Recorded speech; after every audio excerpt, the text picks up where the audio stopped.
Today is a great, wonderful, amazing, incredible day, and I'll tell you why. Because it's a Denmark day. Andrew Zimmern explores Smørrebrød, Denmark sandwich. Without further ado, let's get into this reaction. Let's go. Copenhagen, Denmark, the city of spires, a royal relic, a modern marvel. With its storybook streets and progressive sensibilities, this urban paradise is known as the happiest and most livable city on earth. Copenhagen is one of Europe's oldest and most distinguished capitals, nestled in a country made up of more... He just said Copenhagen. Is it not? It's Copenhagen, no? Have I been saying it wrong this whole time? And you guys haven't said anything? No, I think it is Copenhagen. But he's saying Copenhagen, like a German. But it's Copenhagen. Nestled in a country made up of more than 400 islands.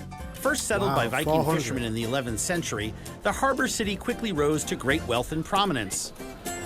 Warships and marauding Vikings have been traded in for sailboats, bicycles, and world-class cuisine. One of them is the traditional, the heavy, the type of cuisine that your grandmother would cook for you. And then we've got this wonderful, completely other side of Danish cuisine, which is let's move forward and see what we can do. The most popular dish in town combines elements of both and comes in just about any size, shape, color, or taste you can imagine. Smørrebrød are Danish open-faced sandwiches. Smørrebrød. Whoa, what is that? Guys, that looks like an egg, but it's not an egg, like it's in a plastic thing with, I don't know what is going on, but this is not what I would call a sandwich. And what's these green things? I'm very... I need to see more of this. This is weird. The only thing you're unlikely to find on top is another piece of bread. The reason why Danish people like the open sandwich is so that they can see the food and enjoy it. Smørrebrød translates to butter and bread, but the preparation is rarely that simple. Meat, seafood, vegetables, and condiments are combined in a mind-boggling variety of ways. Smørrebrød dates back to the late 1800s when factory workers began eating their midday. He's definitely not saying that word properly as well, and I can't say it properly either, but I just know it's not. He's like Smørrebrød. It's not that. It's brød or something like that. I don't know. Like it's said differently to how he's saying it. Day meals away from home. Leftovers from dinner or breakfast were simply piled onto hearty rye bread for a quick, inexpensive lunch. Smørrebrød restaurants can now be found on just about every corner in Copenhagen. Restaurant Ida Davidson holds the Guinness World Record for world's longest menu, 55 inches, featuring hundreds of smørrebrød, including pickled herring, roast beef, smoked salmon, and liver postat, liver pate. Diners typically choose... Love pate. Pate is good. We like a good pate in the UK. Pate's gone out of fashion though. Pate used to be very... When I was younger... Pate just used to be very popular. I don't think it's as popular as it used to be. One meat and one seafood option per meal. We sell 350 different kind of varieties, so there's lots to choose from. Chef Ida Davidson's Smørrebrød is a family tradition that's been passed down for almost 130 years. I'm the fourth generation of the Davidson family in the restaurant. We started in the old restaurant a little bit outside Copenhagen in 1888. Eventually, the Davidson family moved to the heart of the city in the grand Fredrikstaden neighborhood, home to Amalienborg Palace, the royal residence, and other historic landmarks. Every little thing on an open sandwich has its meaning. It's very important it goes together, tastes good together, looks good together. One of the most traditional sandwiches is the Dolen's Nattmål, or veterinarian's midnight snack, named in honor of a horse doctor who worked in the royal stables in the early 20th century. It starts with a... These sandwiches, they're so unique to, like, an open sandwich is not a thing in the UK at all. We don't have open sandwiches. Either the sandwich is closed or it's not a sandwich. That's just how it works in the UK. Open sandwich is very interesting. And the ingredients, there's so many varieties. Are these authentic? No, they are authentic, but I'm saying, is there a specific one sandwich that's like traditional? Because there can't be 350 variants. Or is there 350? What's the most, what's the word I'm looking for? Common way to have a smørrebrød? Let me know in the comment section. Foundation of the traditional rugbrød, nutty, sour rye bread.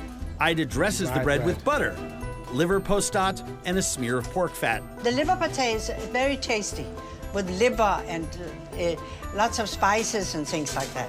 Beef aspic, a savory gelatin made from beef consomme, adds an intense flavor and unique texture. Tender, thin slices of salted veal make up the last meaty layer. And then you have onion. Veal, and very fancy. We use a lot of fresh spices here. The veterinarian's I don't like raw onion. That's one thing I would have to remove. I can't eat raw. When you bite into raw onion and it releases the vapors and it goes in your nose, I can't do it. I don't like it. Midnight snack is a meat lover's dream. If seafood is your thing, try the fried fish sandwich. Ooh. It's made with plaice, Is that caviar? a mild flatfish common in the North Sea. It's topped with Danish remoulade, similar to sweet tartar sauce, smoked salmon, lumpfish caviar, North Sea shrimp, asparagus, and lemon. The smørrebrød is a piece of art. So fancy. So fancy. Caviar and like all this stuff that's going on in it. Looks good though. We are many islands here, and we absolutely love fish and seafood. And caviar, I mean, who doesn't love caviar? The liver pate is salty, creamy, delicious. It melts in your mouth, basically. The Danes like open sandwiches because it's most attractive and very appetizing. In the last decade, Copenhagen She sounds British to me. She probably is. chefs have taken Scandinavian cuisine to revolutionary new heights. Spearheaded by Rennie Redzepi and Klaus Meyer of the world-renowned restaurant Noma, chefs from all over Scandinavia gave birth to a movement now known as the New Nordic Cuisine. Local, seasonal, creative, and impeccably executed food that celebrates the traditions of the region. New Nordic cuisine is pure, it's simple, it's local, and it's always a very beautiful presentation. New Nordic. This is just fancy food, isn't it? It's beautiful, absolutely stunning. But this is not this can't be traditional. This is not traditional Danish food. It looks like art. And it's always a very beautiful presentation. Wow. New Nordic cuisine has had global impact and reshaped Copenhagen's culinary landscape. Recently, a group of Danish chefs started the Kofoko Group, short for Copenhagen Food Consulting, to promote gastronomy for the people. Kofoko strives for the same ambitious culinary goals at a more accessible price point. Case in point, Hast, led by rising star chef Jonas Christensen. Everybody can eat here. If you're a student, you can afford to eat here. It's nothing fancy-pancy. We still want to just do good food and just try to get our flavors out to so many people as possible. Hast is perfectly at home in the crisp, upscale Nonsensgade neighborhood close to Copenhagen's iconic lakes. Is it Hast or is it Hust? Hust. Let me know in the comment section. Hast translates to harvest and features an ever-evolving tasting menu, a carefully curated selection of small seasonal dishes. It's all about the seasons. We use raw vegetables, raw shellfish, and a lot of Danish meat. It can be an idea from the beach, the woods, it can be everything. No rules.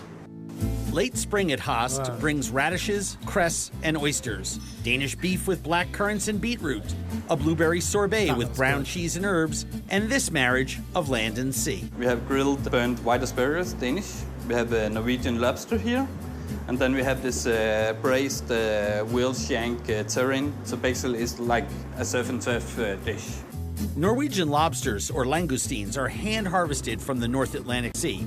They're highly perishable and must be shipped live and eaten almost immediately, making them a rare treat outside Scandinavia. I cook it on the one side, so it only get a normal temperature. It has to be almost raw inside. The veal shank terrine is fried to a crunchy golden brown for contrast. Both are plated alongside the torched white asparagus on top of a puree made of... This is some fancy, fancy, fancy food. Very fancy food. Denmark, is all your food this fancy? I don't know if I can afford this. I feel like I'm going to go to Denmark and I'm going to be bankrupt. It looks very expensive.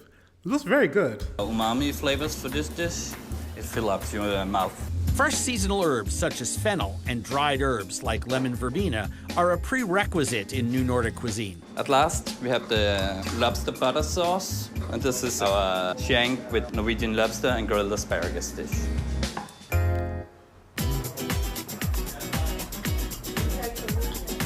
really food for the eyes, but it's also about the simplicity of the flavor. And it's important in New Nordic cuisine that you can taste every bit of the ingredients. And I think that's what a really good combination. It's like eating a work of art.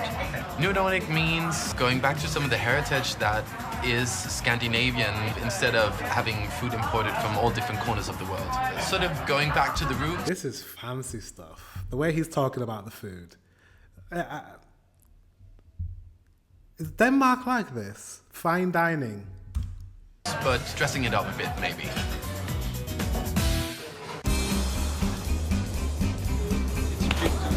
Life in Copenhagen hinges on the Danish concept of hygge. It's a word that defies translation, but a feeling of coziness is a definition that comes closest. Hygge is the art of creating a warm intimacy among friends, a picnic in the park, a drink on the canal, or sharing a hearty meal. So yeah, that was a good definition because I just learned about it yesterday. Hygge-inducing favorite is steak flesk, crispy pork belly served with boiled new potatoes and parsley sauce. I love how it's served family style, and it is very hearty, even in its simplicity. Despite the fact that no place in Denmark is more than 30 miles from the sea, pork is the Danes' favorite protein. Really? Denmark is among the top 2 pork consumers in the world per capita, with each Dane consuming a whopping 332 pounds of pork per year. It's also a top pork exporter and producer, and the quality of Danish pork is a point of pride. In 2014, steak flesk was voted the national dish of Denmark.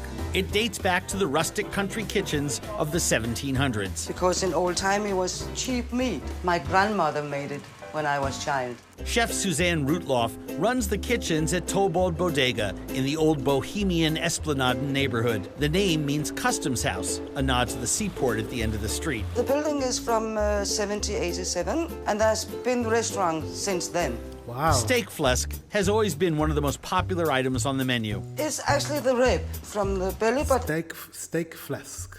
On the rib. Unlike American bacon, this pork belly isn't cured or smoked. It's sliced about a half-inch thick. It don't have to be too thick or too thin, because if it's too thin, it gets much too dry when you put it in the oven, no? In the past, the pork belly was fried.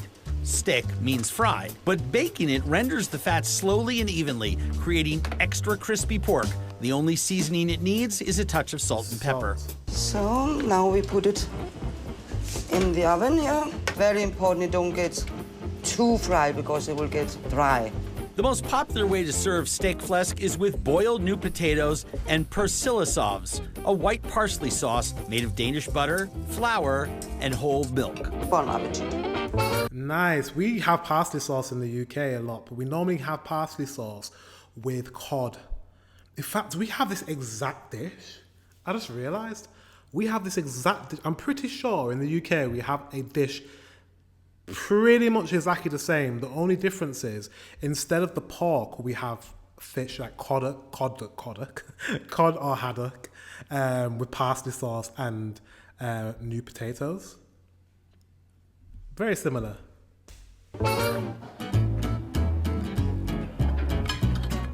Now this is perfect. It's so crispy, but it's also very soft and tasteful inside. You couldn't die for this crispness. I've never tried something so tasty, so crispy. Really, the flavor is just amazing. Well. That looked like some fancy food. Guys, do you guys eat like this every day? Let me know in the comment section below, because I'm like, damn. In Copenhagen, hopefully it's Copenhagen, not Copenhagen. In Copenhagen, you guys eat really well. Really, really well. Cannot wait to go. Guys, thank you very much for watching. Until the next one, I'll see you very soon.